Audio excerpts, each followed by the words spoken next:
Well, it's late as fuck, but I figured why not do my Impact review.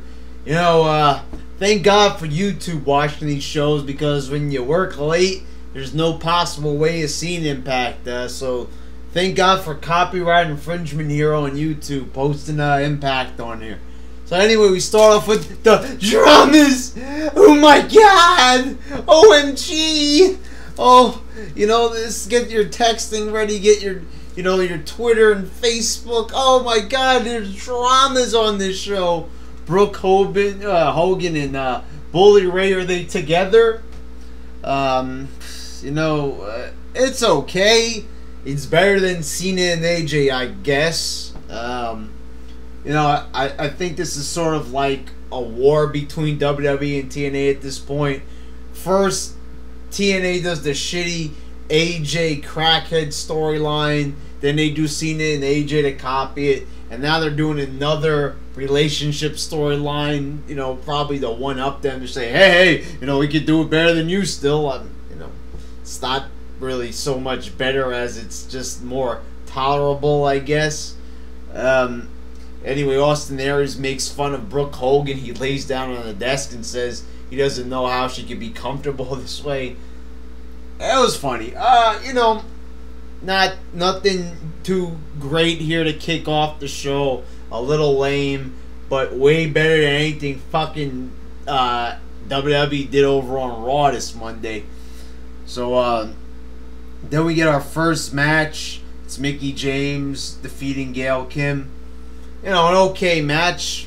Way better than any Divas match I've seen in maybe a year. Jesus Christ, that's how bad the Divas division is. They're a pretty decent match. Then we got Bobby Roode and Christian York. Bobby Roode comes out to cut a promo on Jeff Hardy, saying how he's going to win the belt. And York comes out, slaps him in the face for interfering in his match last week. And then this leads to a match. I like this. You know, with WWE, they would have, like, you know, wussed out. They would have pussied out. They wouldn't have given us the match. No, this guy slaps him. They have a match. And it was pretty good. A short match, but a good match. And Christian York, this guy could be a star. He's got a lot of potential in the ring. You know, he looks very solid and fluid in the ring. So, you know, Christian York could be something if they handle him the right way and they don't just job him out. Obviously, there's no possible way he could beat Roode tonight because it wouldn't look good. But, you know, there you go. Pretty good match. Then we get AJ and James Storm defeating Daniels and Kaz. And holy fucking shit, this was a really good match. I mean, Roode and, you know, and York, it was, you know, it was a decent match. But this was a really good match. I'm talking about 3 stars plus here. Very fast pace. There was more moves than I could count in any WWE match from the past couple of months. This was a really solid effort from these guys. And Daniels and Kaz doing the Gangnam Style dance again. And on top of that, these guys just fire off double team moves like there's no tomorrow. Never break up this fucking tag team. I'm loving it. A really good match. You know, a match that had a finish. I would have liked to see Daniels and Kaz win this one, but I guess they want to just give Storm some momentum. AJ's still going emo. Hopefully that leads to some type of epic heel turn. I'm not looking forward to AJ cutting more promos because God knows his heel turn didn't work out too well the last time. But, you know, it could lead to something interesting as long as they don't fuck it up. Then we get Matt Morgan defeating Doug Williams, and I don't understand this. Doug Williams, a guy that has so much in-ring potential. You know, he ain't the best on the mic, but he's passable. So, you know, I mean, he's probably just as good as Bobby Roode is on the mic. And the ring skills are just epic. To have someone like Matt Morgan This guy who offers nothing new in the ring at all. He's just a big guy with absolutely no mic skills at all. Laughable mic skills. Just fucking awful. Apparently he's coming out in Hogan's robe. Hogan doesn't even make a run in to try to get it back. They were supposed to have a feud, but now it's delayed because of this Brooke Hogan thing. I don't see a Matt Morgan, main event push coming anytime soon. I don't see a Matt Morgan world title reign coming anytime soon. I don't see anything coming. There was rumors of him going to WWE. He only stayed with TNA because WWE didn't want his fucking ass. So there you go. He's in TNA. It's not going to lead to anything. Joey Ryan, who was with them ringside this match. Now that guy could possibly go far. But I don't like what they're doing here. Joey Ryan should already be at the top. He should have been X Division champ already. For God's fucking sakes. But, they delayed that too. So, whatever. I don't know. But out of these two guys, though, Joey Ryan, over that big fucking oath, should definitely be elevated. Doug Williams is being wasted. I don't know what happened. When they first got Doug Williams, they started doing things with him. Now they're not interested. Then we get gut check. It's Wes Briscoe. Apparently Al Snow is missing. I don't know what kind of Al Snow jokes Mick Foley can make about this. Probably that no one's going to be able to miss him. Yeah, Al Snow's missing. That's probably the one wrestler that no one's going to look for. Ha! Right? Yeah, put that in the Al Snow joke book, Mick. How about that? And then, so they vote him in. I don't understand this.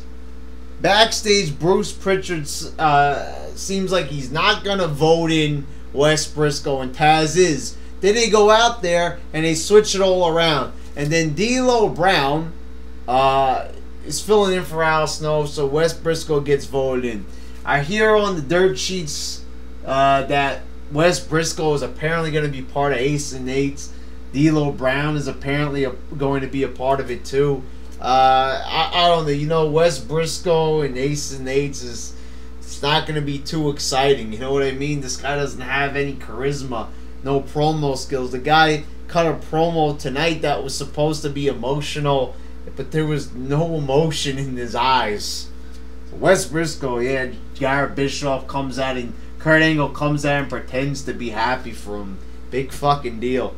Then we get Austin Aries versus RVD. You had potential contenders for the belt. Zema Ion, Kid Cash, and Kenny King. Where the fuck has Kenny King been? This guy leaves his gig in ROH to a huge controversy during the summer, and they haven't been doing fucking shit with him. I don't know, maybe they're paying him a little bit more, but God fucking knows, where the hell he's been. Anyway, so he gets voted off. So it's Aries and RVD.